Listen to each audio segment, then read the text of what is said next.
whoa. Nice one. Yeah. Okay, whatever it is, good size. Doesn't feel like a jungle perch or umbrella. Let's see. Whoa. Yep.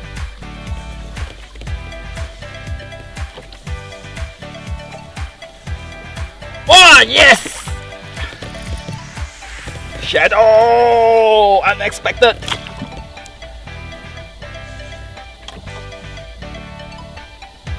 One light tackle. Oh. Hey, coming in.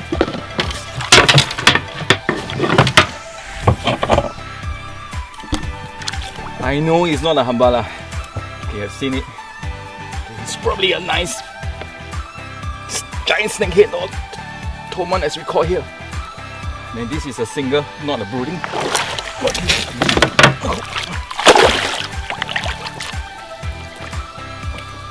Oh, I'm getting it first, yes! Oh, right. Great guys, yeah! Okay, it's an awesome day today to start fishing in this part of Thailand. We're in one of the remote dam, about 4 hours drive from Bangkok. My objective is to catch the hambala, known as sabarau in Malaysia and kasup in Thailand. And as you can see the surrounding over here, the water has been very low level. On a very low level, the reports there hasn't been a lot of rain. So, but according to the captain, the fishes are hiding at the drop-off. So this trip, my plan is to fish small little cranks for them, because that seems to be the most effective way and fun way to do it. Since I'm going to fish small little cranks, hence I'm using very light tackle, what we call BFS. And never know, the first fish that I encounter is probably I think it's just above 2 kilos, giant snakehead or toman, or shadow as what it called. Okay, let me just handle this fish carefully first.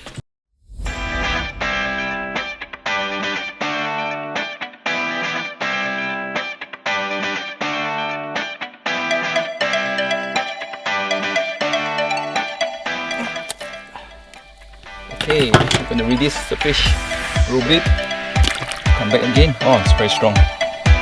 Ready? 1, 2, 3, go! Bye bye! Thank you.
Coming here.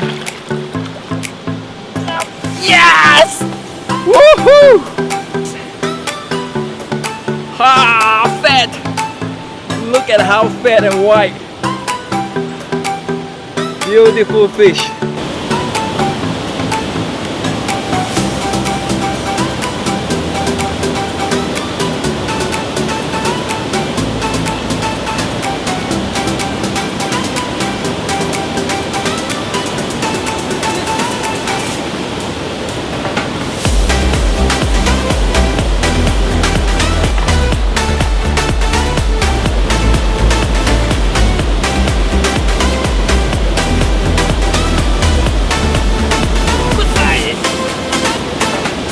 just beginning to move to slightly upstream, and again I'm looking for very slower movement of the river hard portion. And look at the pool over there, right? Yeah, so that is a spot where you want to make a few casts, alright, starting from the fast and then slowly fan it down. So this guy took exactly at the edge where the fast begins to slow down. Optimistic, clever fish, good size.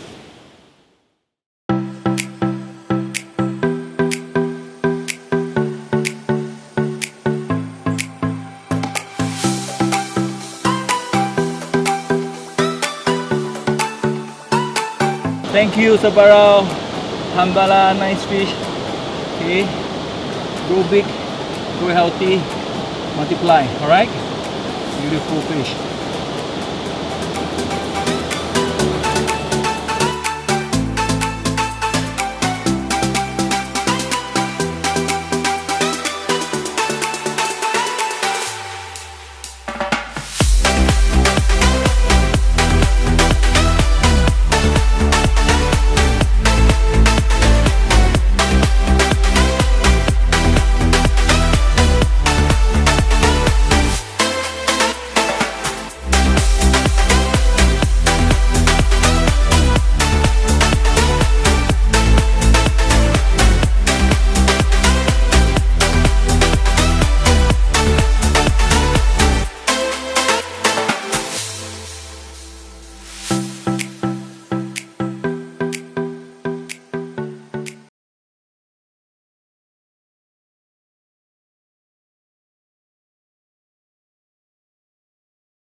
Hard work always pays off. But this one, I'm super happy because I was just calling for the fish. I say, come on, Kasub! He actually responded. Good size! I'm very interested to know about the length of this fish. Definitely this fish is about definitely more than 1 kilo. So before I release the fish, I want to know what is the length. Alright, let's take it out gently.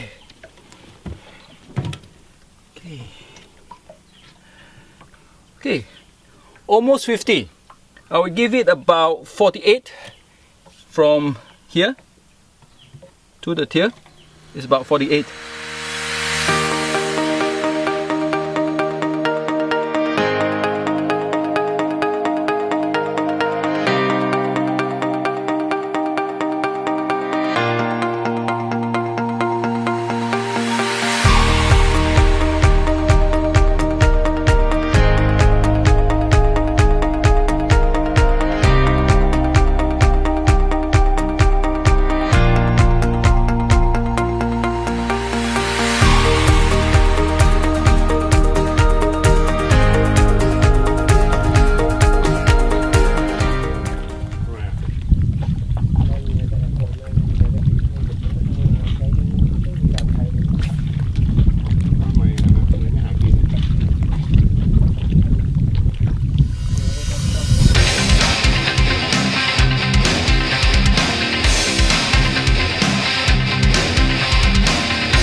finally!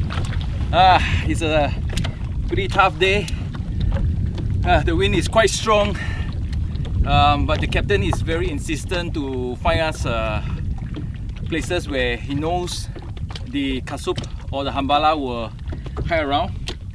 And you know, I have tried many colors, but in the end there were hardly any takes. Finally, I have to resort back to the color that works very well, and it is the fire tiger. But this fish was so greedy that it actually swallowed the whole lure inside, as you can see. I'm trying to release the fish as soon as possible. Right, I think this is probably not as big as the one that probably I think is about coming to 35 maybe, but it's still a good fish in very good condition.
Good one. Good one.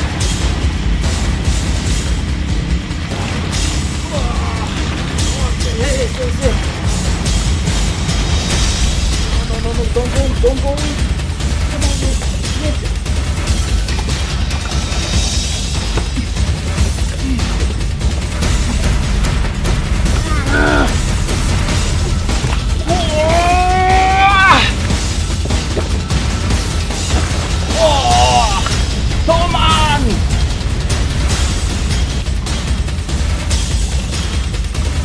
Hey, not a big toman, but if it is a hambala, it will be a very big one.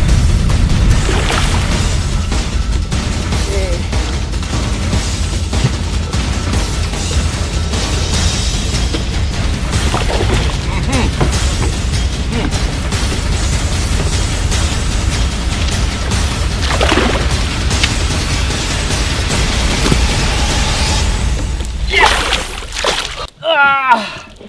It's not bad size considering using an ultralight BFS tackle. Okay, well guys, well, this is not for the faint-hearted, but I have to admit I totally enjoy it very much. Woo, my hands are shaking. Yes, but I did it. In a way, this is not my target species, but definitely it's very rewarding when you got one, especially on a BFS setup using ultralight finesse tackle. But importantly is that I think when you deal with such big fish, I was excited, but yet in a way I try to stay calm, and of course the captain is helping me to try to maneuver the boat away from the structure. Wow. Okay, let me get this fish out first.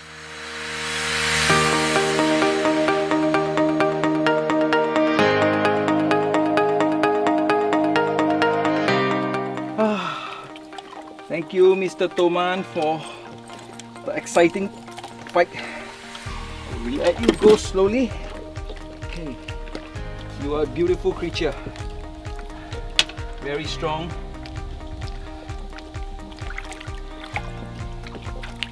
The giant snakehead or Toman, or shadow as you know in Thailand, I would say compared to many years ago when I started freshwater fishing, the population has always been on the decline. I mean, this is due to many factors. It could be due to the commercial fishing of small bait fish, and of course the environment itself plays a part. But as a sport fishing angler, we should do our own, or rather we should do our part as well to support the nature by releasing the fish that is already on the decline. So I'm going to let this beauty go. Hope that you'll find a partner, and when the season comes, make a lot of babies, and then in return 2-3 years time you'll make many people happy. Thank you, Mr. Toman. Bye bye. Okay.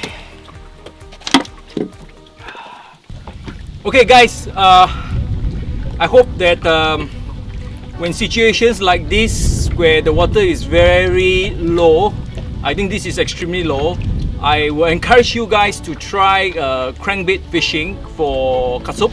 But of course, along the way you may get surprise catches like the giant snakehead or toman or shadow, as some of the viewers know. What is important when you do fish for the hambala or the kasup using the crankbait is that basically they don't like kind of jerk. You just need to steady retrieve. That's the number one rule. Secondly is that depending on the area that you're fishing, whether it's very deep or it's just a slight drop off, try different diving depth of the crankbait that you're using. And I would suggest a rod that is suitable to take up the action or to complement the action of the crankbait is preferred. And as well for the reel itself, sort of like if you are using deeper diver, a low gear ratio is much preferred, like a 6.3. But however, if you're using mini crankbait, like I'm using some of the times, you can use a 7.1 gear ratio, as long as the reel is powerful enough to crank whole day without you feeling fatigue. I have to say that for this trip, I'm extremely pleased with the Rapala Shad Dancer. Basically, I caught all the fishes on the Shad Dancer, either on the 0.4 or the 0.5 centimeter. What is interesting to know is that I came with the idea of thinking that the water is going to be very clear, so I choose a lot of natural bait fish. However, when I reached here, the captain told me the best color is none other than this one, the fire tiger. So again, don't take things for granted. Always bring a good selection of natural and bright color patterns. So, and importantly, is also to listen to the captain advice.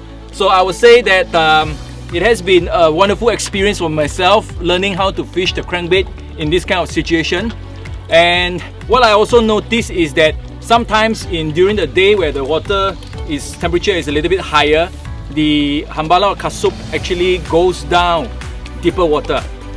So in this case, I have witnessed some of my colleagues using spoon jig, casting down into the drop off and then slowly working up, and they caught fishes as well where I was struggling for the crankbait. Alright, so in this case, maybe if you face in such situation, you need to have a good selection of crankbait, maybe vibration that sink, so that you can do the lift and hop from the bottom, and none other than the spoon jig, which is fantastic to use in most situations. Good casting, easily to comb the area for different depth. But of course, you have to be careful, because when you use the spoon jig, there's many cases that you will actually get snagged. So you have to be careful and try to have a better feel. Alright, so I hope that this particular show has offered you some insight and more knowledge about fishing for the hambala in low water condition, and we hope to bring you more exciting sharing episodes and shows in the future.